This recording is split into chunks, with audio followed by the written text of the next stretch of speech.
शुक्रिया आपका हमारे साथ जुड़ने के लिए। अनुराग ठाकुर प्रेस कॉन्फ्रेंस कर रहे हैं, सीधे आपको वहीं पर लेकर चलते हैं। मैं आदरणीय अर्जुन मुंडा जी से, जो हमारे वरिष्ठ मंत्री भी, उनसे आग्रह करता हूं कि कृपया करके उसकी जानकारी आप सबके सामने रखें।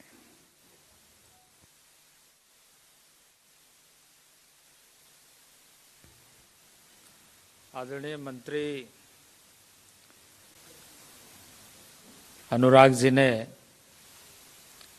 अभी आपको बताए कि आज आदरणीय प्रधानमंत्री नरेंद्र भाई मोदी के नेतृत्व में मंत्री परिषद की बैठक हुई और उस मंत्री परिषद के बैठक में मंत्रिमंडल की बैठक हुई और उस मंत्रिमंडल के बैठक में जनजातीय विषयों के बारे में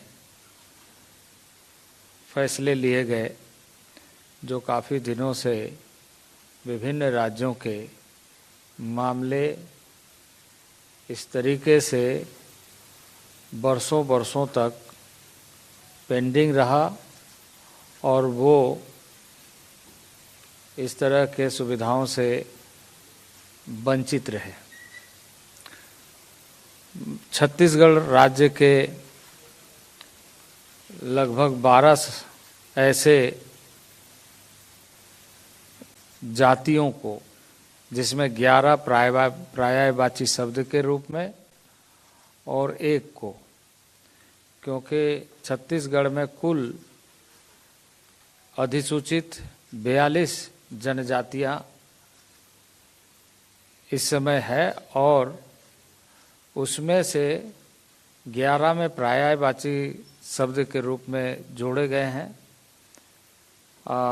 भारिया भूमिया के स्थान के साथ साथ अब उसमें भूइयाँ एवं भूइयाँ ये शब्द जोड़े गए हैं।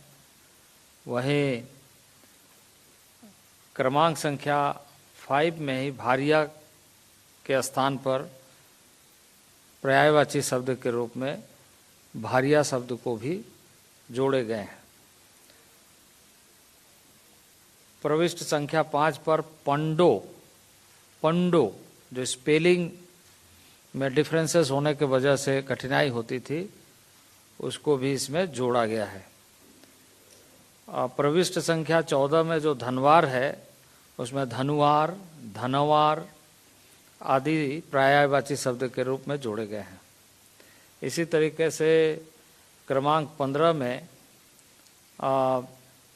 गदबा और गडाबा ये दोनों शब्द को जोड़े गए हैं, जो उनके रेवेन्यू रिकॉर्ड्स के आधार पर देखा गया है।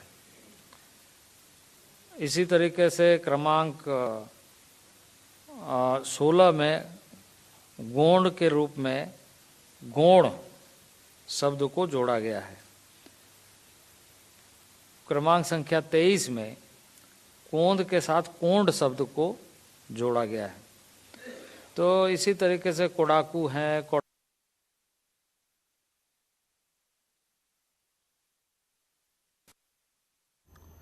तो प्रेस कॉन्फ्रेंस चल रही है। मोदी कैबिनेट ने बड़ा फैसला लिया है। उत्तर प्रदेश के 13 जिलों में गोंड को अनुसूचित जाति से हटाकर अनुसूचित जनजाति में शामिल किया गया है। कुल मिलाकर देश के 5 राज्यों की जातियों को अनुसूचित जनजाति में शामिल किया गया है।